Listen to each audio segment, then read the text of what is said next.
Hi hello నమస్తే welcome to Telugu one నేను రూపానాదెళ్ళ.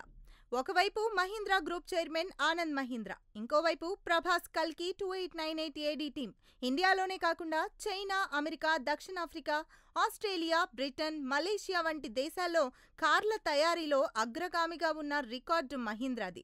600 కోట్ల బడ్జెట్తో ఇండియాలోనే ఇంతవరకు రాని సరికొత్త కాంబోతో తెరకెక్కుతున్న రికార్డ్ కల్కిది. మరి ఈ ఇద్దరికీ ఉన్న రిలేషన్ ఏంటో చూద్దాం. మొన్న కల్కి నుంచి బుజ్జి పరిచయమైంది. బుజ్జి అంటే కారు.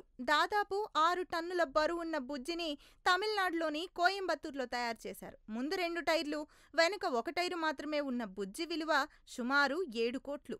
ఈ బుజ్జిని మహీంద్రానే తయారు చేసింది. జయం మోటార్స్ సాయంతో అందర్నీ ఆకట్టుకునేలా డిజైన్ చేశారు. ఈ విషయంపైనే ఆనంద్ మహీంద్రా నాగ్ అశ్విన్ ని పొగుడుతూ ట్వీట్ చేశాడు. నాగ్ అశ్విన్ అతడి టీం గొప్పగా ఆలోచించటానికి భయపడదు. వారిని చూస్తుంటే చాలా గర్వంగా ఉంది.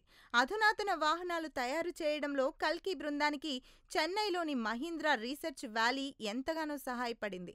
బుజ్జి వాహనం 2 మహీంద్రా ఈ మోటార్లతో నడుస్తుంది. కలలు కనడం మాత్రం మానద్దు అంటూ ట్వీట్ చేశాడు. ఇప్పుడు ఈ ట్వీట్ సోషల్ మీడియాలో వైరల్ గా మారింది.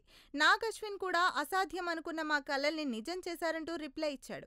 బుజ్జి పొడవు 6075 మిల్లీమీటర్లు, వెడల్పు 3380, హైట్ 2186 మిల్లీమీటర్లు, రిమ్ సైజ్ 34.5 ఇంచెస్ కాగా పవర్ 94 kW, బ్యాటరీ 47 kWh. ఇక ప్రభాస్ కల్కి కోసం ఫ్యాన్స్ తో పాటు ఇండియన్ సినీ ప్రేమికులందరూ ఎంతగానో వెయిట్ చేస్తున్నారు.